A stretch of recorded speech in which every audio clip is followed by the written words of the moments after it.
अद्भिर्गात्राणि शुध्यन्ति मनः सत्येन शुध्यति विद्या तपोभ्यां भूतात्मा बुद्धिर्ज्ञानेन शुध्यति। यह श्लोक मनुस्मृति का है। मानव कल्याण का इसमें उपदेश किया गया है। अद्भिर्गात्राणि शुध्यन्ति, शरीर जल से पवित्र होता है। मनः सत्येन शुध्यति, सत्य बोलने से मन पवित्र होता है। विद्या तपोभ्याम भूतात्मा, विद्या और तप से आत्मा पवित्र होती है। बुद्धिर्ज्ञानेन शुध्यति, और बुद्धि ज्ञान से पवित्र होती है। इस श्लोक का विवेचन पूर्वक हम सभी समझाने का प्रयास करेंगे। अद्भिर्गात्राणि शुध्यन्ति, यह जो शरीर है, इस शरीर के बाहरी अवयवों को जल से पवित्र किया जा सकता है। अद्भिर्गात्राणि शुध्यन्ति, मनः सत्येन शुध्यति, मन दिखाने वाला, बाहरी पदार्थों से साफ करने वाला नहीं है। मन उसी का पवित्र होगा जो हमेशा सत्य का पालन करेगा, और सत्य का पालन करने वाला ही उस परमपिता परमात्मा के नज़दीक होगा। मनः सत्येन शुध्यति, विद्या तपोभ्याम भूतात्मा, इस शरीर का स्वामी आत्मा है। अपने कर्णों के द्वारा जब मलिन कार्य होते हैं तो आत्मा मलिनता को प्राप्त होता है। जब इन्हीं इंद्रियों मन आदि से पवित्र कार्य करते हैं, विद्वानों के संग में रहते हैं, ईश्वर की वाणी वेद और ऋषिकृत ग्रंथों का पठन पाठन श्रवण हम करते हैं, तब हम पवित्रता को प्राप्त होते हैं। मन ऐसा नहीं है कि मन जो है किसी बाह्य तत्व से, बाह्य पदार्थ से पवित्र हो जाता है। मन का एक ही रास्ता है, सत्य का पालन करें, सत्य को आचरण में लाएं, असत्य और सत्य को अलग अलग जानें, तभी मन पवित्र हो सकता है। मनः सत्येन शुध्यति, विद्या तपोभ्याम भूतात्मा, विद्या और तप।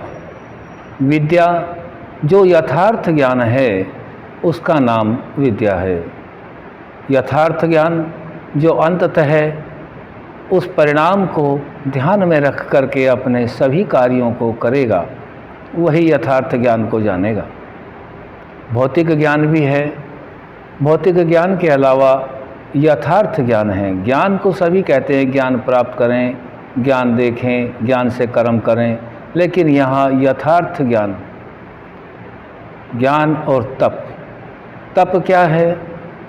तप नाम अपनी जो इंद्रियां हैं, इन सभी को बाह्य विषयों से रोक करके धर्मयुक्त कर्म में, जो परिवार के हित में हो, अपने हित में हो, राष्ट्र के हित में हो, आत्मा के अंततः जो क्रिया है उसमें ये सहायक हो, पर उसमें सही हमारा दिग्दर्शन करे, वह तप कहलाता है।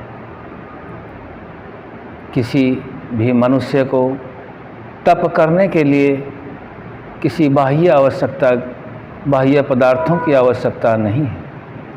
तप करने के लिए परमपिता परमात्मा ने आत्मा को उसके कर्मों के अनुसार यह शरीर दे रखा है।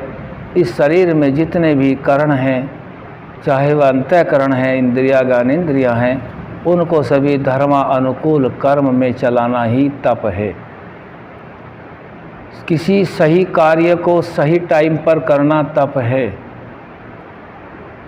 लोभ, मोह, अपने प्रयोजन की सिद्धि, हठ, दुराग्रह, इनमें फंसना तप नहीं है। इन सभी को छोड़ करके आत्मा को पवित्रता की ओर ले जाने के लिए अपने सही कर्मों को ठीक ठीक जानकर विवेक पूर्वक करने के कर्म का नाम तप है। बहुत आज देखने में यह भी आता है कि वहाँ तप रहा है, ऐसा हो रहा है। यह बिल्कुल धारणा वेद विरुद्ध है, परमात्मा की आज्ञा के विरुद्ध है। अपनी सभी इंद्रियों को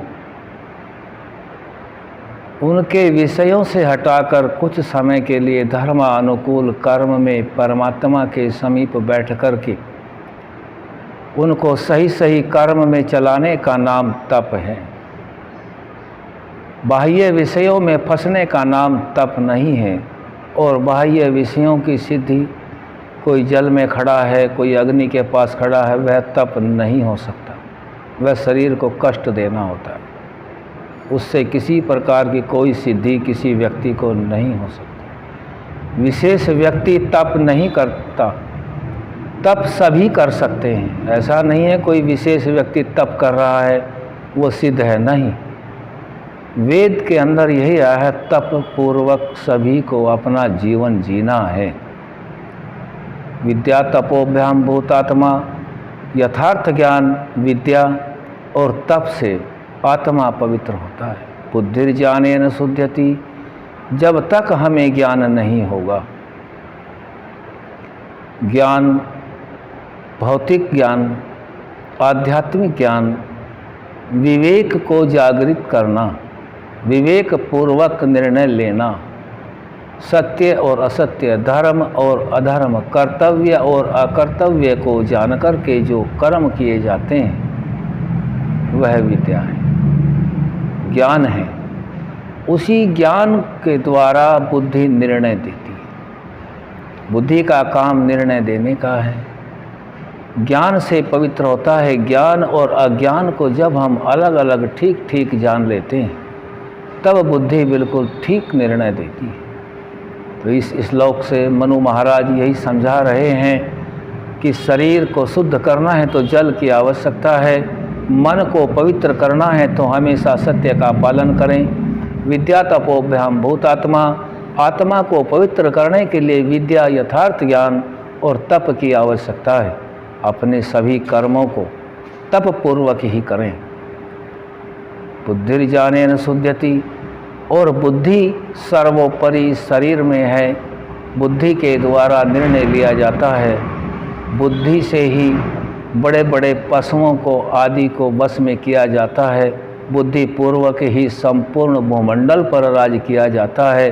बुद्धि पूर्वक ही समाज में व्यक्ति बल, प्रतिष्ठा, मान सम्मान पाता है। और नहीं भी पाता है, जिसकी बुद्धि बिगड़ जाती है, जो निकृष्ट कर्म करता है बुद्धि के द्वारा, वह नहीं पाता है। तो बुद्धि बड़े बड़े प्रयोजनों को सिद्ध करने वाली है। बुद्धि ज्ञान से पवित्र होती है। हमें ज्ञान भौतिक वाला और यथार्थ वाला दोनों का यथावत ज्ञान होना चाहिए। किंतु इन सब की अपेक्षा अंतःकरण की शुद्धि सभी को करनी चाहिए। अंतःकरण में मन, बुद्धि, चित्त और अहंकार, चार चतुष्टय होता है, क्योंकि वही परमेश्वर को प्राप्त करने का एकमात्र साधन है। जब तक हम आत्मा को नहीं जानते तब तक परमात्मा को नहीं जाना जा सकता। और जब तक वेद ज्ञान हम नहीं जानते तब तक आत्मा का ठीक ठीक ज्ञान नहीं हो सकता। अंत में परमात्मा को प्राप्त करने का अंतःकरण ही एकमात्र साधन है।